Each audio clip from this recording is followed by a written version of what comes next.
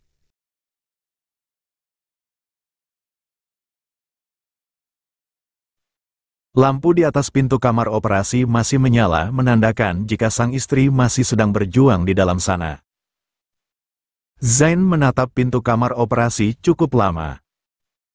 Ya Allah, hamba adalah manusia yang banyak berbuat kesalahan, hamba juga manusia yang penuh dosa. Tapi bolehkah hamba meminta kemurahan hatimu? Bolehkah kali ini hamba serakah?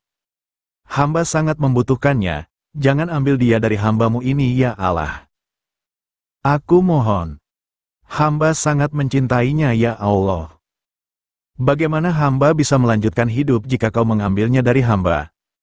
Ya Allah, Zat yang Maha mengetahui segalanya, hamba mohon, sembuhkanlah bidadari hamba, doa Zain dalam hati.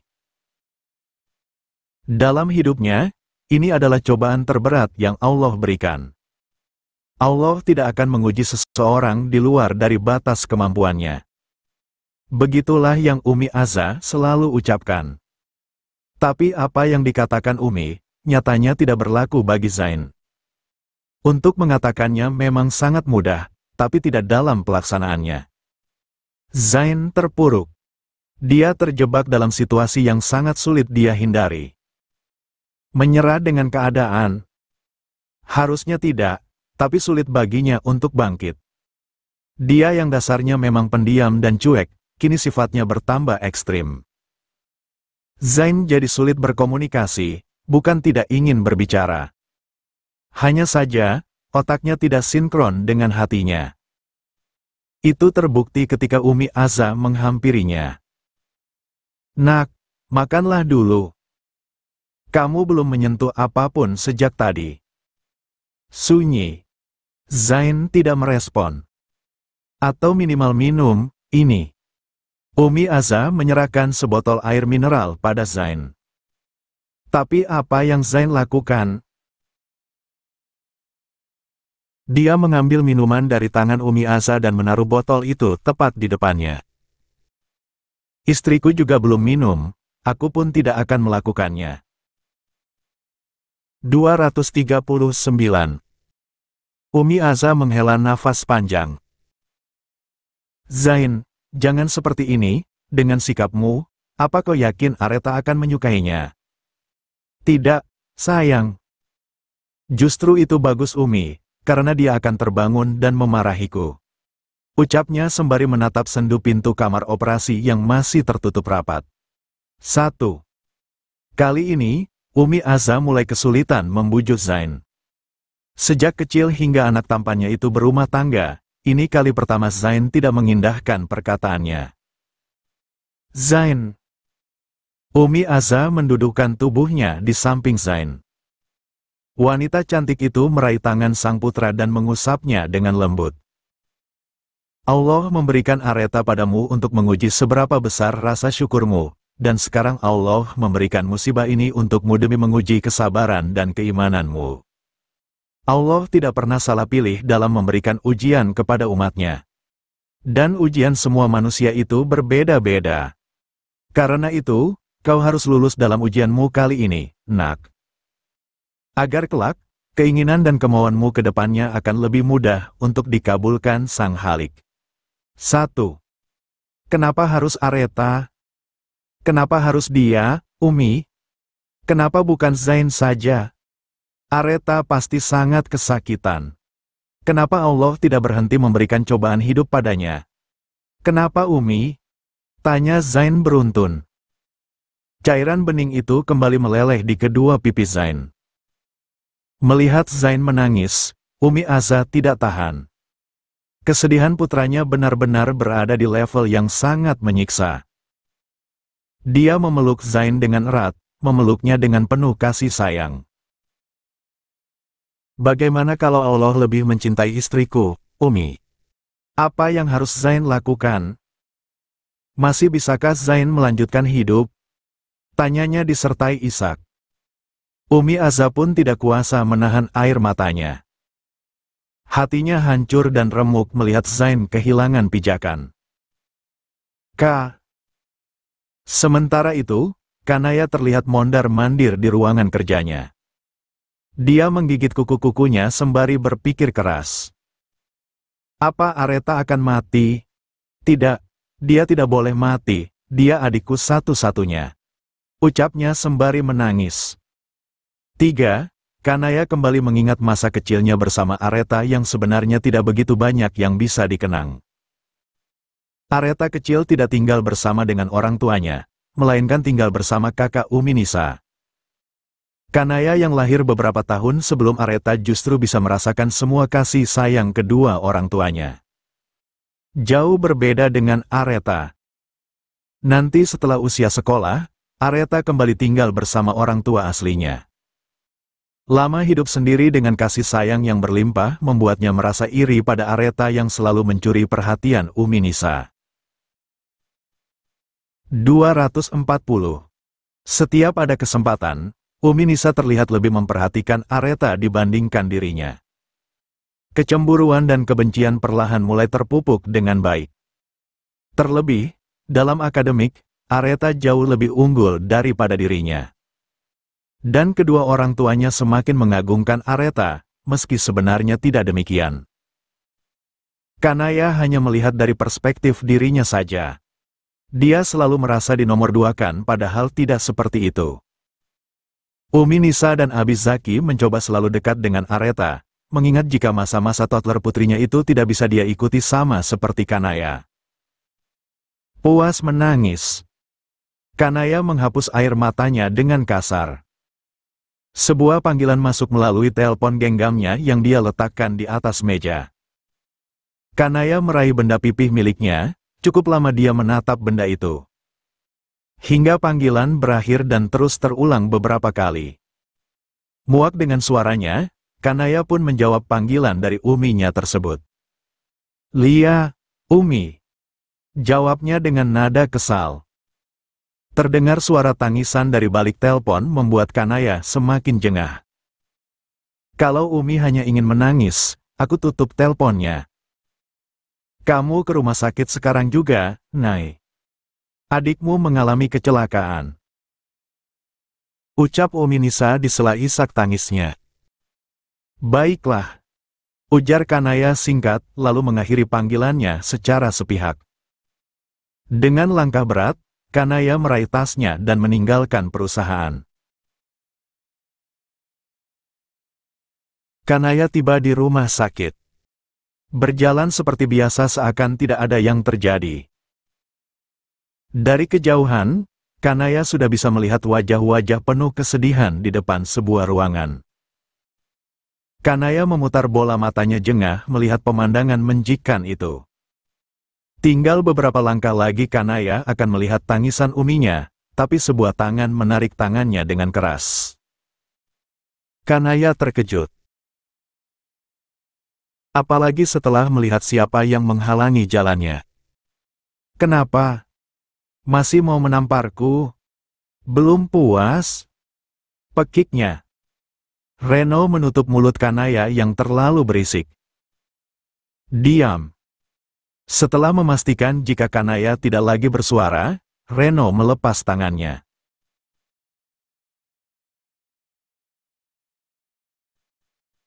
"241. Apa yang kau lakukan di sini?" tanya Reno serius. "Melihat adikku, memangnya apa lagi? Apa kau datang untuk memastikan jika Aretha sudah mati?" Kanaya mengangkat kedua bahunya. "Kau bisa berpikiran seperti itu?" Reno menggelengkan kepala.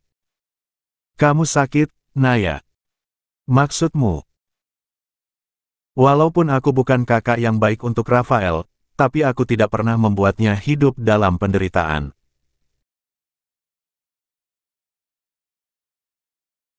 Kami saudara, meski terkadang dia membuatku marah, tapi tidak pernah terbersit sedikit pun dalam benakku untuk melenyapkannya." Seseorang berdiri tidak jauh dari Reno dan Kanaya, dia mendengar semua pembicaraan keduanya. Hingga tanpa sadar dia mengepalkan kedua tangannya dengan air mata yang terus mengalir. "Sebaiknya kau pulang." Kanaya menggeleng, "Umi Nisa memanggilku, akan lebih aneh kalau aku pulang sekarang." Kanaya berlalu meninggalkan Reno yang masih berusaha menahannya. Umi Nisa memeluk Kanaya begitu putri sulungnya itu tiba. "Adikmu, Nay. Adikmu sekarat," ucap Umi Nisa histeris. Kanaya memeluk Umi Nisa. "Jangan khawatir, Umi. Reta pasti akan baik-baik saja." Apa yang diucapkan di mulut tidak sama dengan yang ada di dalam hatinya. Munafik. Itu kata yang tepat menggambarkan sifat Kanaya. Setelah Umi Nisa melepas pelukannya, Kanaya melihat Zain yang terduduk di lantai sendirian. Ini kesempatan emas baginya untuk mendekat dan memberikan penghiburan untuk pria pujaannya. Namun, langkahnya terhenti ketika ada seseorang yang menghalangi langkahnya. Kening Kanaya mengernyit. Dia menatap wanita itu. Dan, plak. Baru saja Kanaya ingin mengeluarkan sepatah kata, pipinya lebih dulu merasakan perihnya sebuah tamparan. 5. ****TTT 242. 75, ketahuan. Dengan tangan gemetar, Umi Aza mengepalkan tangan kanannya yang baru saja mendarat di pipi Kanaya. 2. Bunyi keras dari tamparan itu membuat Umi Nisa dan Abi Zaki terlonjak kaget. Umi Nisa menghampiri Umi Aza yang menatap tajam ke arah Kanaya. Apa yang kamu lakukan, Mbak? Umi Nisa tidak menyangka, wanita panutannya itu bisa berbuat kasar pada anaknya. Umi Aza terdiam. Zain yang melihat kejadian itu tidak juga menghampiri uminya, dia hanya menatap dari jarak beberapa meter tanpa berniat untuk bangkit. Umi Aza mengalihkan pandangannya, kini netra ambernya bersitatap dengan netra hitam Umi Nisa. Aku yang seharusnya bertanya padamu, Nis. Selama ini apa yang kau lakukan sampai kau begitu lalai mengurus putrimu? Umi Nisa mengernyit. Aku tidak mengerti maksud Mbak. Umi Nisa meraih Kanaya, menarik anaknya agar menjauh dari Umi Aza. Kanaya nampak memegangi pipinya. Jujur, Kanaya tidak pernah menyangka tangan lembut itu bisa menamparnya dengan sangat keras.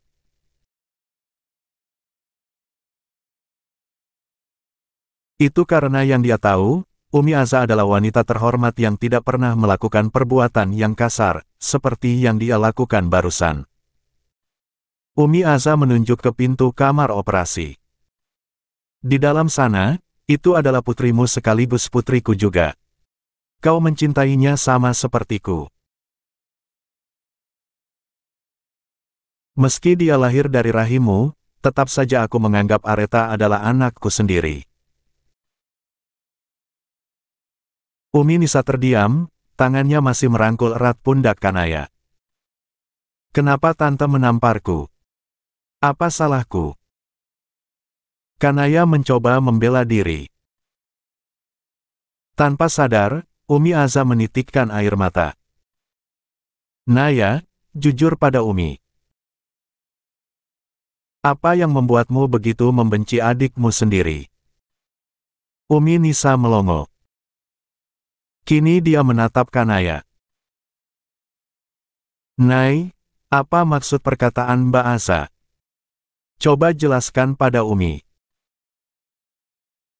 Tante Aza hanya asal bicara saja, Umi. Ucap Kanaya berbohong.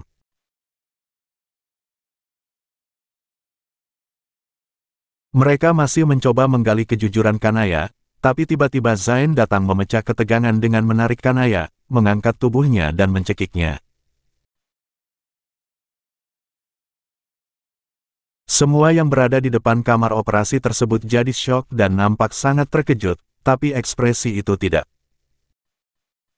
243. Berlaku bagi Umi Aza. Dia yang selalu melarang Zain melakukan kekerasan, kali ini justru membiarkan. Lepaskan, Zain. Kamu bisa membunuhnya. Pekik Abizaki mendekati Zain dan mencoba melepaskan tangan Zain dari leher Kanaya. Tapi cengkeraman Zain sangat kuat, hingga Abizaki mengalami kesulitan. Aku rela dipenjara demi membalaskan sakit hati istriku padamu.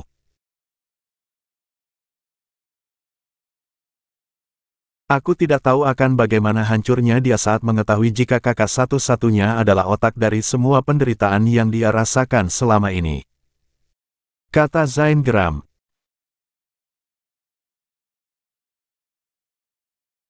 Zain menarik kedua sudut bibirnya, memperlihatkan seringai menyeramkan yang membuat Kanaya mulai ketakutan di tengah dirinya yang semakin sulit untuk bernafas. Umi Aza menghampiri Zain dan mengusap lembut pundak sang anak. Sudah nak, lepaskan. Kanaya terbatuk-batuk setelah Zain melepaskannya. Wanita yang menabrak istriku, itu adalah suruhanmu, kan? Wanita. Kanaya mengatur nafasnya sebelum menjawab pertanyaan Zain.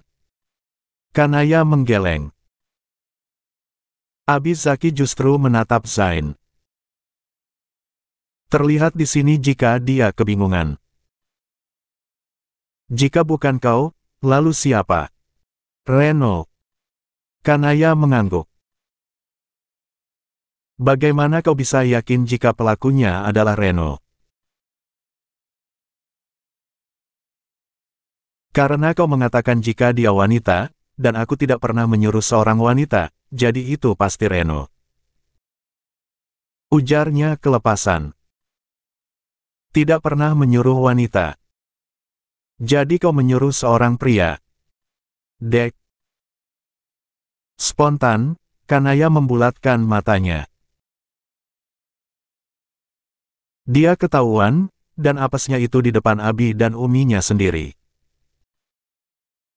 Abizaki menatap tajam ke arah Kanaya. Jelaskan pada Abi. Kanaya menggeleng. Plak. Tamparan kedua Kanaya dapatkan dari ayahnya. 1. Kanaya memegang pipinya yang terasa semakin kebas. Jadi benar, kau yang membuat adikmu celaka. 244. Kanaya tidak bisa lagi mengelak. Perlahan dia mengangguk. Plak, plak, plak. Entah yang kesekian kali, Abizaki melampiaskan amarahnya pada Kanaya. Umi Nisa hanya mampu menangis melihat putri sulungnya mendapatkan pukulan dan baginya itu hal yang sangat wajar, bahkan kurang. Abizaki menangis. Tega sekali kau. Abizaki mengusap wajahnya dengan kasar, mencoba mengurai air mata yang tidak berhenti mengalir dari kedua netranya. Lihat adikmu. Tunjuk Abizaki pada pintu kamar operasi. Adikmu sedang berjuang melawan maut di dalam sana. Dan itu semua karenamu. Sebenarnya apa yang kau pikirkan? Setan apa yang merasukimu hingga kau berbuat sejahat itu? Abi dan Umi yang jahat padaku. Pekik Kanaya. Dia jengah dengan semua orang yang menyudutkannya. Memangnya apa yang Umi dan Abi lakukan padamu, Naya? Umi Nisa berdiri di depan Abizaki, menantang sangat anak yang sudah sangat keterlaluan.